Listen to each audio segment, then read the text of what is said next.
Week 9 is recovering a sense of compassion, and it has a really interesting task in it, which I almost can't wait to talk about. Joe, for you, what was the most important thing in week 9? Week 9, the essay starts off talking about fear and procrastination essentially being fear. And I feel like that's what I took away the most. Procrastination is my biggest enemy at the moment, especially sort of when I'm at home. I want to get stuff done. The essay is right. It is fear that stops us. It's almost chic, like to say, oh, I'm procrastinating. And everybody is like, yeah, but I'm with you. And there are 1,000 memes and scientific explanations for why we procrastinate. It is really important to understand that procrastination is not a necessary process of the artistic life. My favorite quote: do not call procrastination laziness, call it fear. And I think if we talked and thought about it more like that, we'd have like a better chance to get rid of it. Fear can be overcome and you can work with fear, but with something like procrastination that's become so glamorized, it's harder to work with. You just think, oh, I was procrastinating today, oh, I'll do it tomorrow. But with fear, if you say, I'm scared of something, then people turn around and help you. They say, there's no need to be scared of that. Go on, give it a go. And do you think that's something that allows us to work with it a lot easily? Yeah, when you put it like that, I really think so. Because when you say, oh, I'm procrastinating, then it is, I don't want to get in the way of that. So if you're happy procrastinating, then do whatever you want to do. But if somebody tells me I'm afraid or I'm scared, then I can jump in and say, okay, let's look at it like this, or let's try that. I'm not quite sure if it is this week that Julia Cameron has the example of your talent is a skittish horse that is afraid of some jumps more than of others.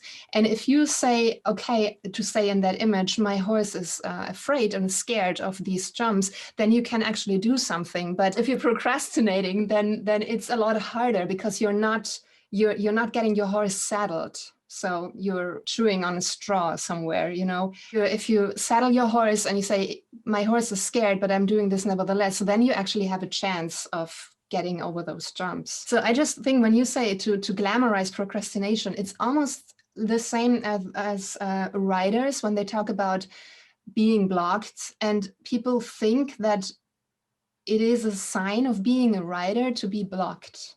It is not. And then another thing that happens in week 9, it's very self-reflective and it involves reading morning pages and reading what you've written. And I want to know, because I'm doing this for the first time and you've done it several times before, what was that experience like for you? I was looking very much forward to it. To be honest, from the 150 plus morning pages journals, I've read maybe 40.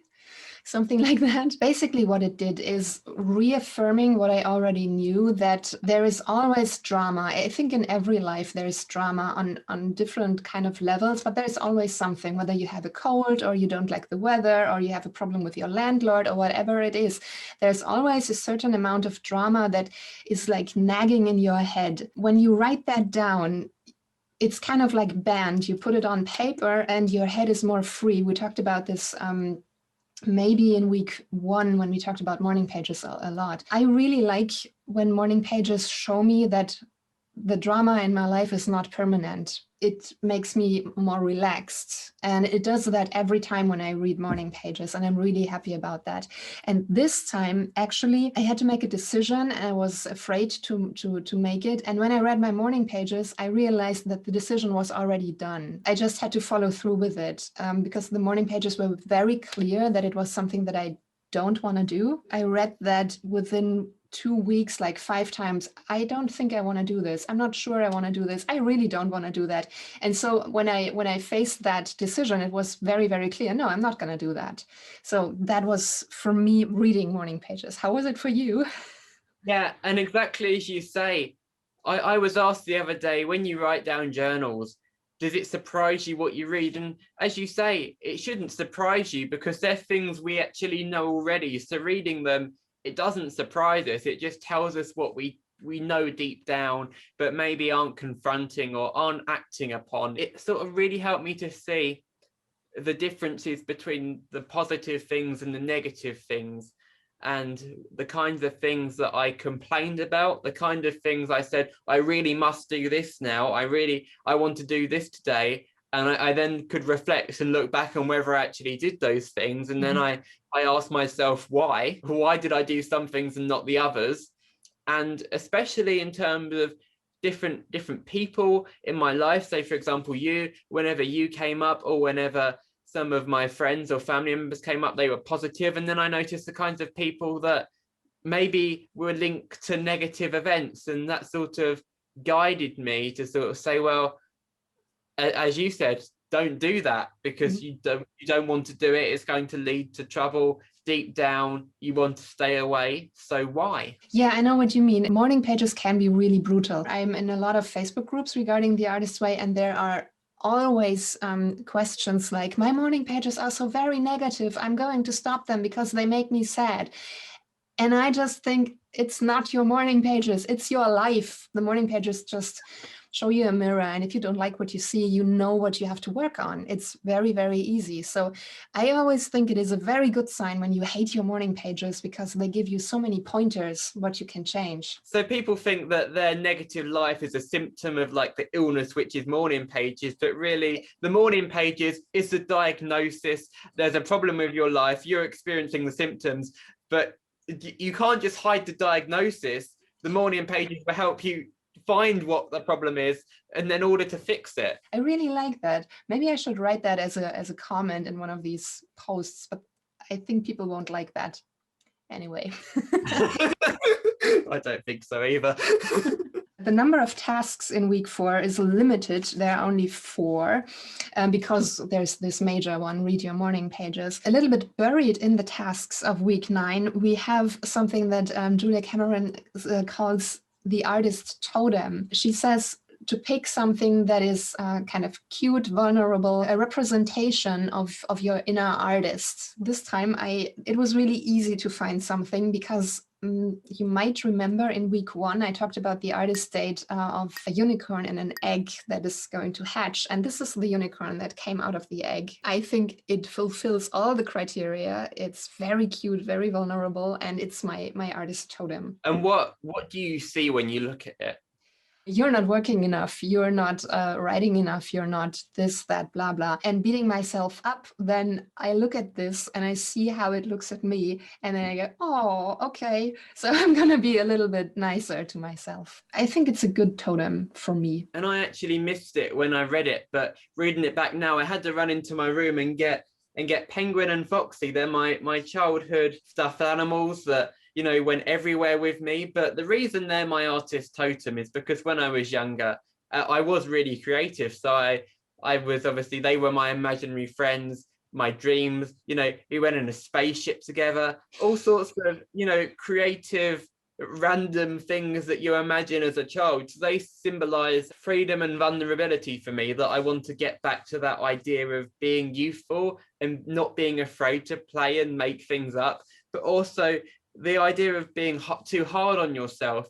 And I feel like I need to know when I'm tired and when I need to stop. And so if you look at them, they're very worn down from all the years of love. And so it's important to remember that you do get worn out. I love that. All aspects of it. I don't know who I am right now, because I'm having artist states left and right. Like, I have more than one per week, and it's really amazing. How is it for you? You said something in a voice message saying you're losing track of your artist states. Does that mean that you're having trouble doing one per week? I mean, I feel like you've caught me out. I feel like you listened to the voice message where I told the truth. But yes, I'm having trouble with it, because I'm being hard on myself and I've got deadlines approaching. So I'm not giving myself enough room to do anything other than, yeah, but I have done artist dates, and I may be doing certain things subconsciously, but whether they're playful enough to be classed as artist dates, or whether I'm just looking back at what I've done in the week and picking something, is debatable. I know one thing that I did do fairly recently was I wanted to get back to that playful sense of creativity. And I know that there is a time where I sat down and wrote because I had a story in my head, and I didn't matter what else I was doing, whether I had to write something for a project, whether I had an ongoing work in progress novel or something. I just wanted to get back to that sense of freedom and creativity. So I watched a Netflix series called Lupin. It's a man that grows up with a novel, and that novel inspires him. So I thought, how about pick a novel off my shelf and then make a character that then grows up to be shaped by the persona of the character in that book. So that's what I did. And to get the setting, I opened up an app that picks a random painting each day. And it was a lovely painting of pine trees in a park in Rome, quite an old painting. Mm-hmm. And I thought, well, let's have this setting then. Let's set it there.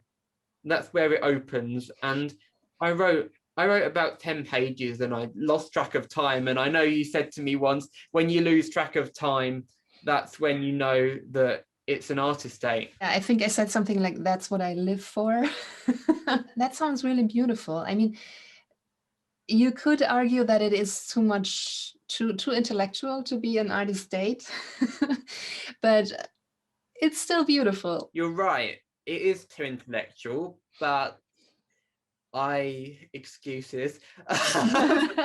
Let's have them. I found it really playful because it's something I wouldn't allow myself to do. So it just shows how rigid I'm being towards what I'm allowing myself to do. That even something that's considered quite intellectual or maybe even work was classed as an artist state. So yeah, I definitely need to open up to the idea of having more playful artist states. How was your artist state? Okay, I'm gonna counterbalance that because I did something really silly. I did my nails. Those are fake press-on nails. I've not ever done that in my whole life because I'm not a nails kind of person. I glued them on and they were actually stilettos. They were really long. I did that in the evening and I woke up in the morning. I took my pen and I wanted to write my morning pages and it was not possible. And I thought, great idea, Shallalla. Beautiful artist state. You can't write. Well done. It's really an artist state because it was just like 10 minutes to glue them on. Everything changed. Like everything in my life changed due to these nails. That was actually like the day when we had the conversation when I was sitting on that tree. Who would have thought press-on fingernails are not perfect for climbing trees? That was my artist state. I did not have an intellectual one this whole run of the artist's way, I have to say, and maybe I'm saying that a little bit proudly.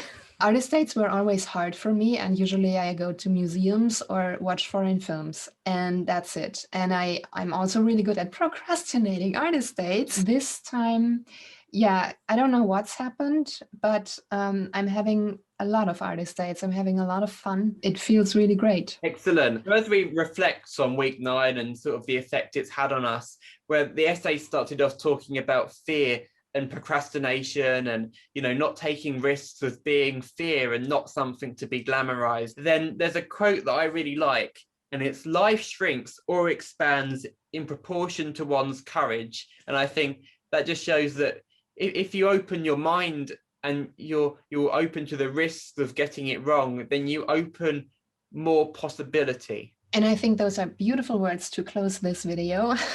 And as usual, I would like to ask you to like if you gotten value out of that video and subscribe to our channels, to Joe's and to mine, for more information like this. Thank you very much for watching. Bye. Thank you and goodbye.